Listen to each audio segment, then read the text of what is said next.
Vice City is back. This is modern Vice City 2026. A completely rebuilt version of Miami with 20 years of Rockstar technology behind it. And based on everything they've shown so far, it's the most detailed city they've ever put in a game. Rockstar themselves described it as the glamour, hustle, and greed of America captured in a single city. That's their own quote.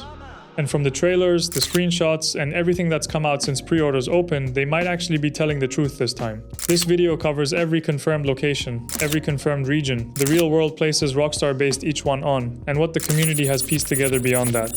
Before we get into Vice City specifically, you need to understand what Leonida actually is. Because Vice City is not the whole map, it's part of the map. GTA 6 is set in the fictional state of Leonida, Rockstar's version of Florida. Rockstar confirmed this in their own announcement. Grand Theft Auto 6 heads to the state of Leonida, home to the neon-soaked streets of Vice City and beyond. Vice City is the main city, but Leonida wraps around it with 5 other confirmed regions, each one completely different from the last. The 6 confirmed regions are Vice City, the Leonida Keys, the Grass Rivers, Port Gellhorn, Ambrosia, and Mount Calaga National Park. Rockstar released official descriptions for all 6 alongside the pre-order announcement.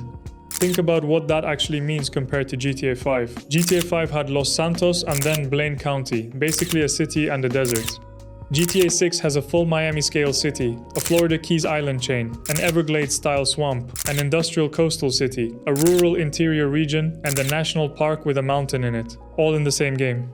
Fan mapping projects based on trailers and screenshots suggest the overall map is somewhere between 1.5 to 2 times the size of GTA 5's map. Rockstar hasn't put an official number on it, so that's a community estimate, not a confirmed figure. But the range of confirmed regions alone tells you it's going to be massive. Now let's go through each one. Vice City is where the game lives. It's where Jason and Lucia operate, where most of the confirmed story content is set, and based on the trailers, where Rockstar has put most of its detail work. Rockstar's official description of the city. We're a long way from the 80s, but Vice City is still the sun and fun capital of America.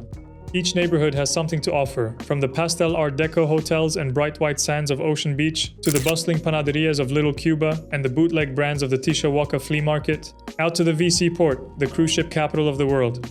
That's a lot of specific detail in one paragraph. Let's go through what we know about each area. Ocean Beach is Vice City's South Beach. Pastel Art Deco hotels, white sand, packed tourist strip. The famous crowded beach from Trailer 1 is set here. It's based on Miami's real Ocean Drive, one of the most photographed streets in America.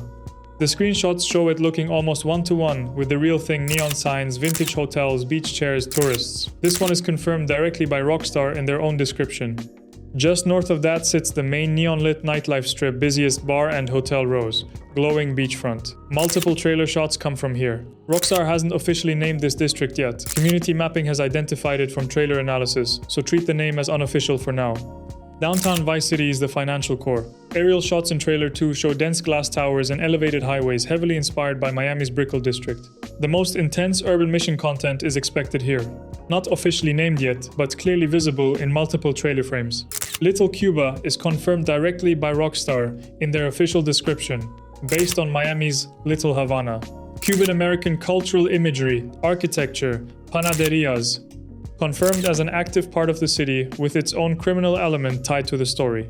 La Perle is based on Miami's Little Haiti. Trailer footage shows Haitian-themed murals across walls in this neighborhood. This is where San 4, San Gang activity is expected to operate. Not officially named by Rockstar, community identified it through trailer analysis. Stockyard is based on Miami's Wynwood Arts District. A car meet is visible here in Trailer 1. Large murals, converted industrial buildings, street art. Rockstar highlighted the Wynwood-style area in one of their pre-order screenshots, not officially called Stockyard yet, but widely identified by the community. The VC Port is confirmed directly by Rockstar, the cruise ship capital of the world in their words. Industrial docklands, cargo shipping, cruise terminals, based on Miami's real port area. Beyond these, community mapping projects have identified over 20 distinct neighborhoods in Vice City from trailer and screenshot analysis alone. The GTA Forum's Vice City mapping thread has been running for months and is approaching 11,000 posts. These are not confirmed by Rockstar, but the level of detail the community has mapped out is genuinely impressive. One specific detail from the pre-order screenshots a functional tram system running through Vice City, including a stop at the airport. That's something no GTA game has had before.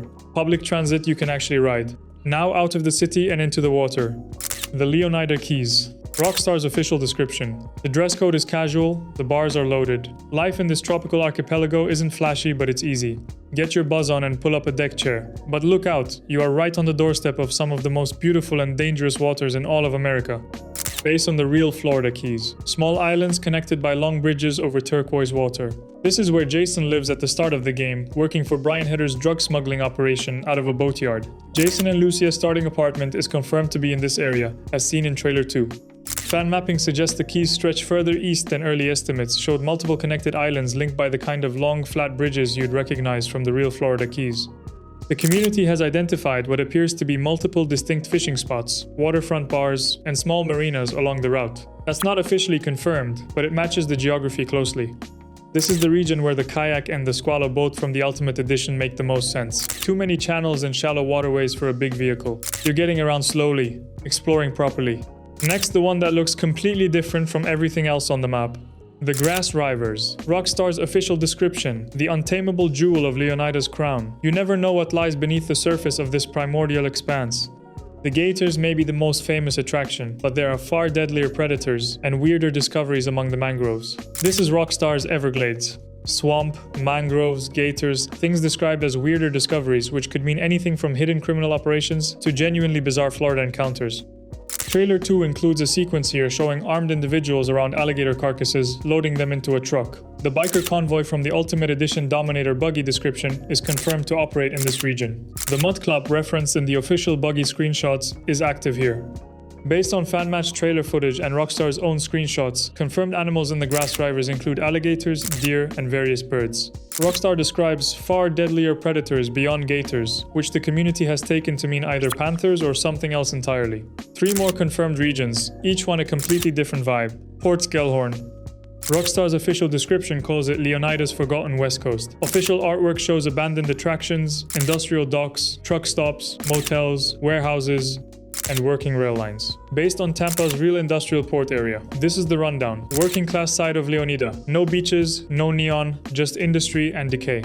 Community analysis of Trailer 2 sequences showing dockyard operations and large industrial infrastructure suggests Port Gellhorn is where some of the game's heist content plays out. That's not confirmed, just what the trailer footage points toward. Ambrosia. Rockstar's description. The battle for the health and wealth of Leonida begins here. In the heart of Leonida, American industry and old-school values still reign supreme, whatever the cost. The Allied Crystal Sugar Refinery provides the jobs, while the local biker gang provides almost everything else. Based on the real sugarcane industry, towns of Central Florida. Rural, inland, flat. A sugar refinery as the economic anchor with a biker gang running everything else underneath it. Sounds like exactly the kind of corrupt, small-town Florida atmosphere that real Florida actually produces. Mount Calaga National Park, the highest point on the map. A national park with a proper mountain, something entirely new for GTA. The Dominator buggy is specifically marketed around this region. Community mapping suggests this is where the map reaches its northwest point: dense forest, mountain trails, wildlife, and what appears to be a resort area at higher elevation. Different enough from everything else on the map that it almost feels like a separate game zone. Now the stuff most videos aren't covering. 700 plus enterable interiors. In GTA 5, you could walk into maybe a handful of buildings that mattered. 700 enterable buildings changes how the whole city feels. You're not running around the backdrop anymore, you're actually inside it.